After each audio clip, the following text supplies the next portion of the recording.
Alright, so welcome back to my channel. My name is The Vice. So ito nga mga kababayan, napag-uusapan nga natin about nga dito sa pag-upo ni Yorme Isko. So hindi tayo nakagawa ng video, ngayon na tayo nakagawa kundi kung kailan ados na. Pero ito nga mga kababayan, medyo masama ang aking pakiramdam, hindi rin ako, medyo inuubo. Pagpasensyahan nyo na. Kaya ngayon nang uli tayo, di ba? Ilang linggo rin ho tayo hindi nakagawa ng video. No, so, may mga ginawa tayong video, puro biyahe nga lang. Pero ito nga mga kababayan, pag-usapan natin yung pag-upo ni Yorme Isko. So nakakabilib po mga kababayan, dahil kung titignan natin yung sitwasyon, first day pa lang, di ba, ng July 1, ng June 30, ng 12 p.m., nagtrabaho na hanggang kinabukasan ng umaga. Until kahapon, hanggang ngayon, nagtatrabaho pa din ng isang Yorme Isko Moreno. So ang daming isyung lumalabas, no?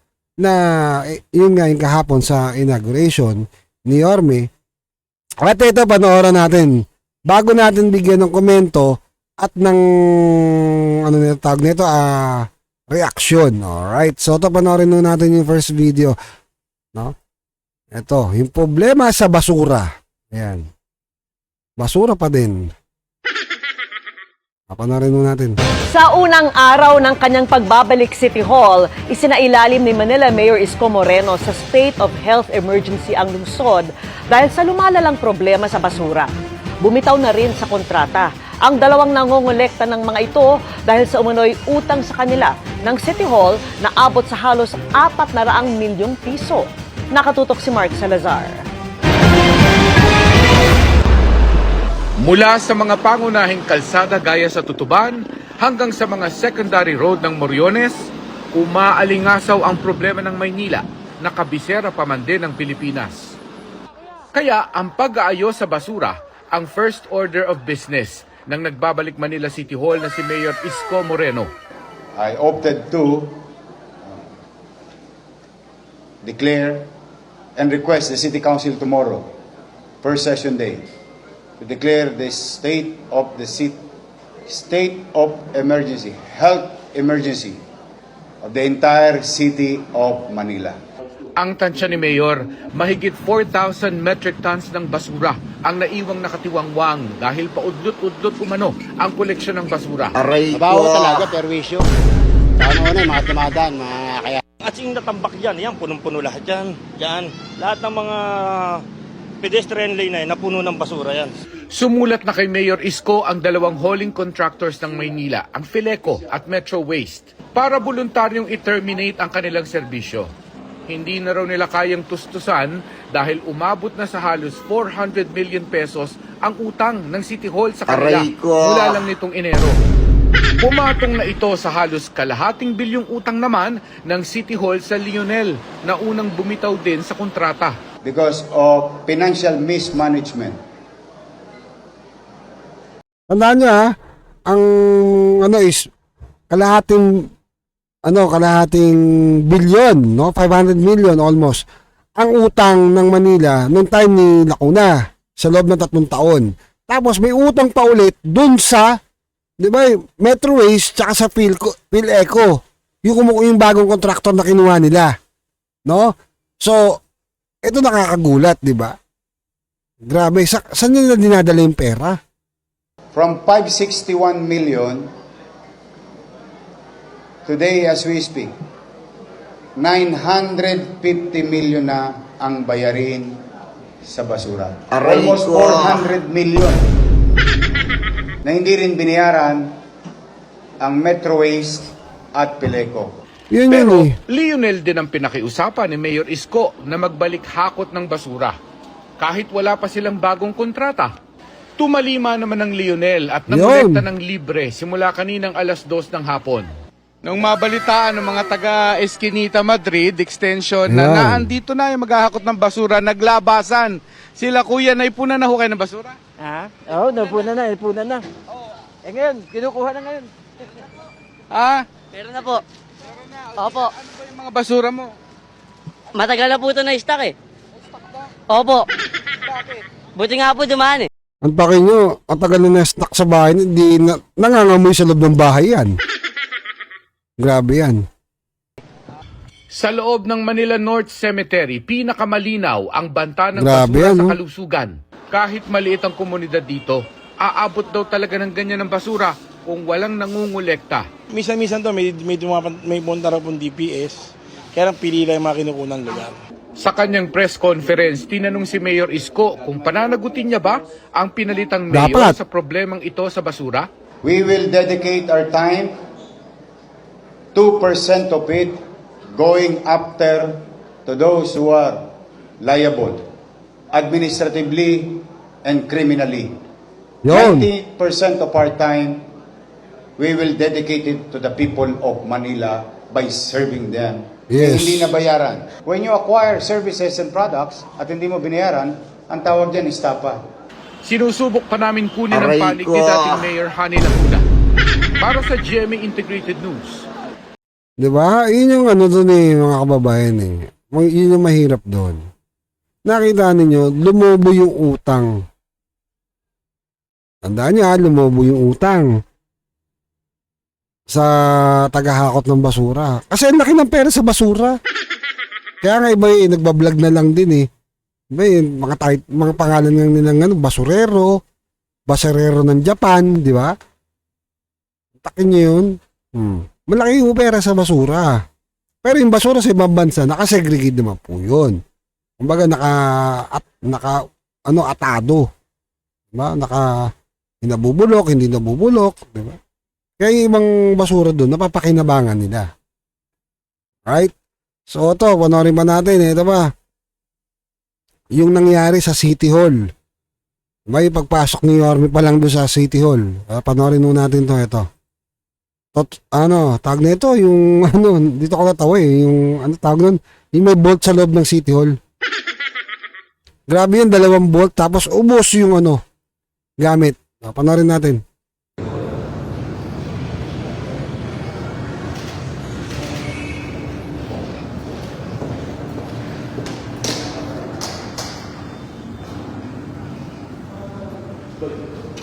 Wala, ubos yung gamit.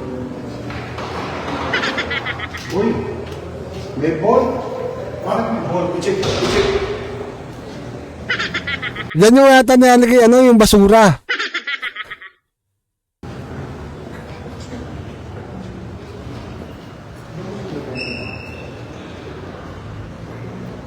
Ang linis, no? Walang kagamit-gamit. Mantakin nyo, yung loob ng Office of the Mayor, napakalinis.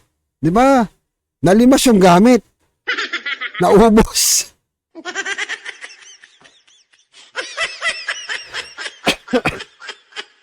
Excuse me. Excuse me po. Di ba nalimas yung gamit? Di ba? Baliktad yung loob na City Hall, napakalinis. Pero yung kabuong kamay nilaan, ano nangyari? Nako.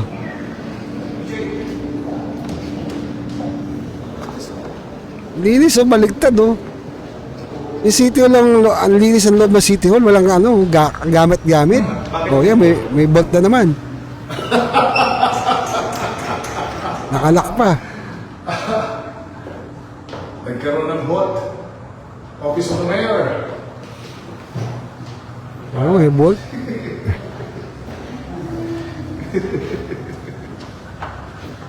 Walang laman. Limas. Yung table dito, wala. Ito yung ginagamit na meeting room. Bago official. As in wala natira, mga upuan na lang, wala din yung mga sopa, di ba? Sayang kuryente. Maraming airport sa Pilipinas. Yung cortina sa iba, city government. Yes. Yes. Hindi siya personal.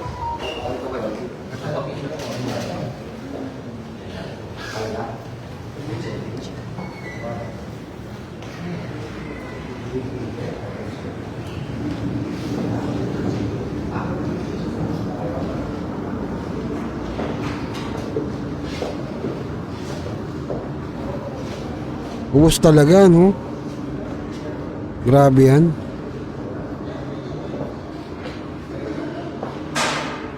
These are official meeting rooms. Ito ho ay official meeting rooms. Mayroon natin dito waiver na. Anyway, yun nga, di ba? Nakita naman natin na naubos talaga yung laman ng, ano, di ba? Office of the Mayor.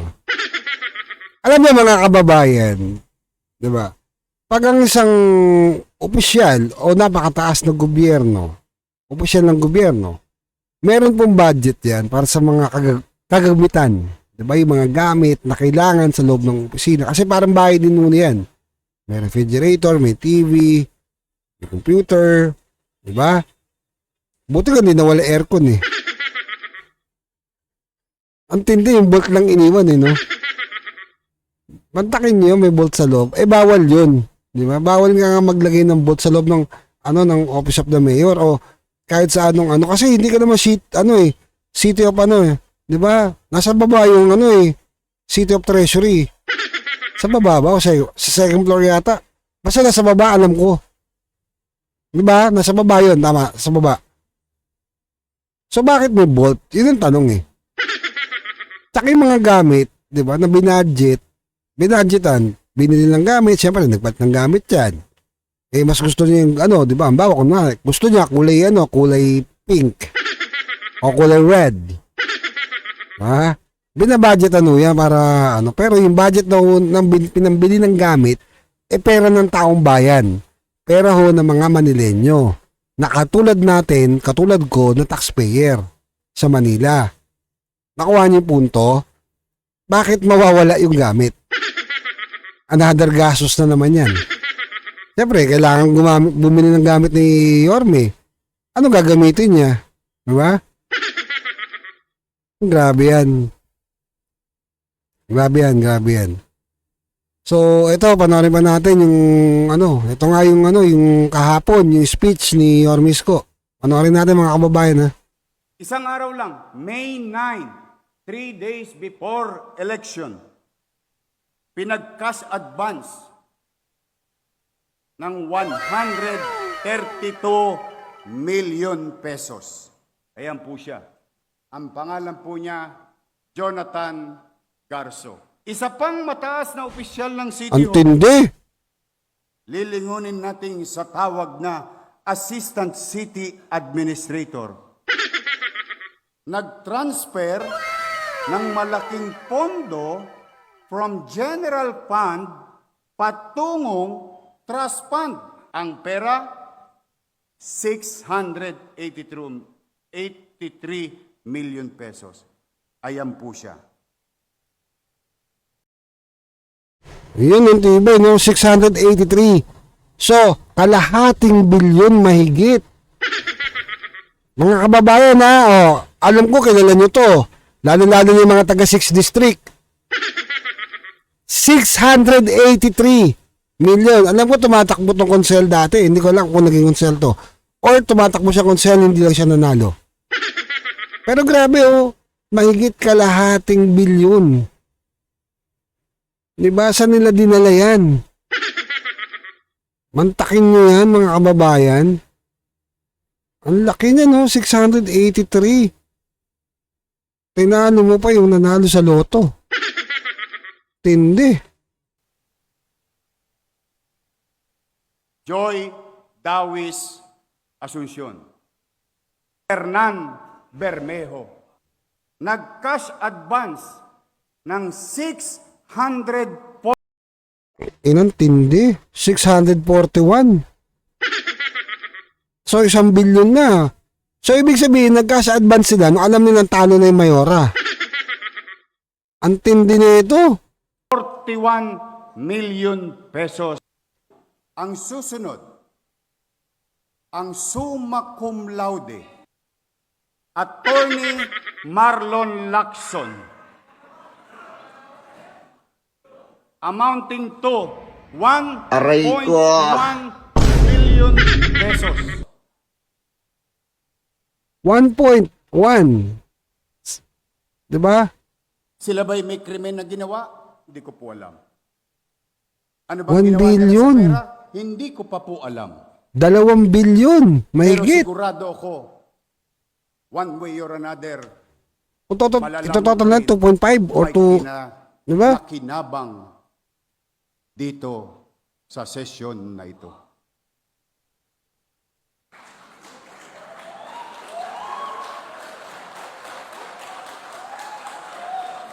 Ang tindi niya, no?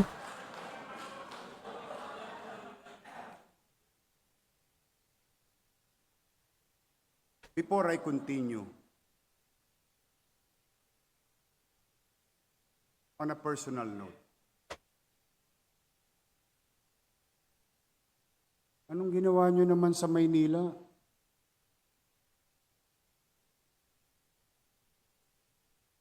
Wala na ba kayong konsensya? Ayun, no? Sinabi ni Yorme, wala na ba kayong konsensya? Nagawa na nga nila eh. Sabi mo, nakaraan, ito lang yan ha. Ano pa yung mga nakaraan taon? Ano nangyari? Tapos sabi, tapat at totoo. Antindi noon, boy! Biruin nyo, nilimas nyo yung pera ng ano. Maynila, hindi naman namin kayo naramdaman. Kamusta naman? Hindi na, wala ko naramdaman eh. Sabi nyo, limas yung pera ng ano. Puro cash advance. Dapat meron managot dito. Hindi pwedeng ganun lang. Ang tibay ng mga mukha na ito. Kaya hindi tayo magtataka eh. Diba? Alam niyo yun, merong congressman na pilit sinisiksik yung sarili niya na maging congressman kahit alam natin talunan. Diba? Eh, inutos na ng Supreme Court na hindi pwede yun. Hindi akma sa batas. Pinipilit. Ito yung bagay na yun eh. Diba? Dahil sa pera. Tignan nyo yun ha, oh. Eh, iba ayaw bumitaw talaga sa kapangyarihan. Para natuto na kay speaker. Anyway, yun nga, di ba, nakita nyo naman, limas talaga yung pera natin sa Maynila. Pati doon sa opisina ni Mayor, magiging opisina ni Yorme Isko, limas din. Oh, grabe yan. Anong ginawa nyo sa amin sa Maynila? Biruin niya, 2 bilyon mahigit yung kinas advance. Tapos, ang laki ng utang sa Metroways. Diba? Doon sa PhilEco. May utang pa doon sa Leonel. Tama? Yun yung nangyari. Biruin niya yun, ganun yung nangyari doon. Tapos yung mga senior citizen, yung mga PWD, estudyante, yung mga umaatungal na wala talaga sila natatanggap at pinangako ang pandoble, wala naman na pala. Saan napupunta ang pera ng ano? Diba? Lungsod ng Maynila. Yun yung malaking tanong. Kaya napakalaking problema na ito. Alam nyo ha? Ito ha, napakalaking problema na haharapin ni Yorme Isko Moreno pagdating mo dito sa Maynila. Totoo yan, ang dami niyang problema, hindi lang sa basura, pati mga perang nawawala. Dapat may managot. Yung mga problema pa, ang dami pa pong problema. Yeah? Kung nakikita nyo, nabibilib na kayo dun sa, ano, di ba, sa clearing, yung paglilinis ng kalye, pagbabalik ng kalsada, basic na kay Mayor yun, kay Yorme. Ang problema ho dito, yung mga basic needs ng mga kababayan natin, lalo-lalo na yung mga senior citizen. Yung mga kababayan ho natin, na alam niyo yun, wala na nga ako, hirap na nga ako sa buhay. Ang nangyayari pa, ninanakawan pa tayo. Di ba? Yun yung ano nyo, dapat meron managot. Hindi pwedeng walang managot dyan. Hindi pwede. Di ba? Kasi sa nila dinala yun. Yun yung tanong dun eh. Oh. Tapos, yung video niya, eto, tapat at totoo. Hindi ba? Baka naman limas ang totoo. Diba? Oh. Hindi tayo corrupt. Tayo ay totoo. Hindi tayo manloloko. Wala nang babalik! Wala nang babalik! Tingnan niyo yun, no? Hindi daw corrupt. Di ba? Tayo ay totoo. Ano nangyari? Ha? Hindi tayo corrupt. Tayo ay totoo. Hindi tayo manloloko. Wala nang babalik! Wala nang babalik! Wala nang babalik, Mayora. Ikaw ang hindi na makakabalik kahit kailan. Malamang at sa malamang yan. Diba? Utang nyo sa Leonel, saan nyo pinagdadala yung pera ng taong bayan sa Maynila? Saan nyo? Ayun o, 641 million, 683 million, 132 million, 1.1 billion. Ang tindi na ito.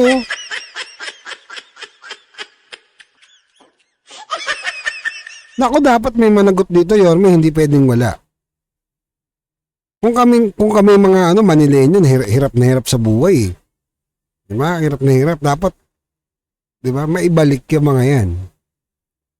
Awawa ho yung mga taong naghihirap sa Maynila. Napilit pinagkakasya yung pinagkakakitaan nila sa araw-araw. Diba?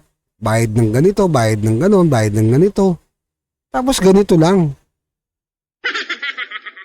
Dapat to may managot dyan. Yun yung isang bagay na yun.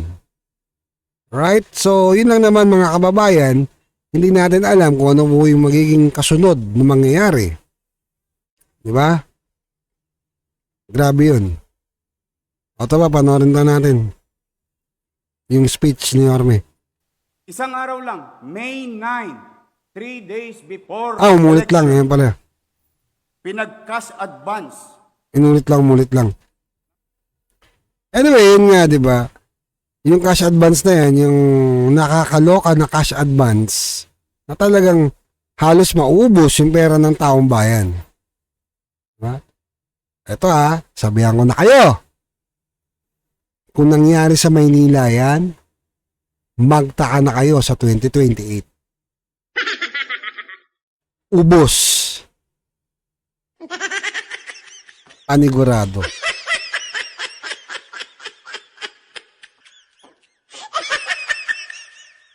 Ngayon pa lang naramdaman nyo na, 'di ba, noong nakaraan. Puro pa ayuda.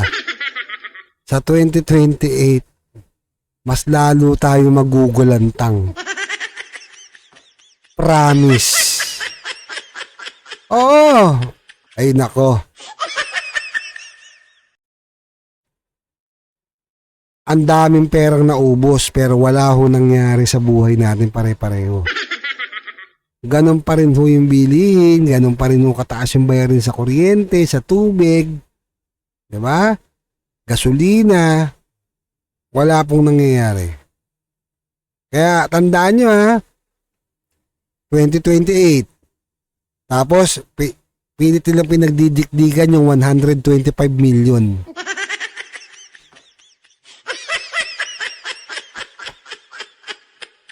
Alright, so yun lang naman mga kababayan, binigyan lang natin itong reaction itong kay Yorme Isko Moreno, no? At don't forget to like and follow and subscribe sa ating mga itong mga platform, lalo sa ating YouTube channel, Facebook, and TikTok. Alright.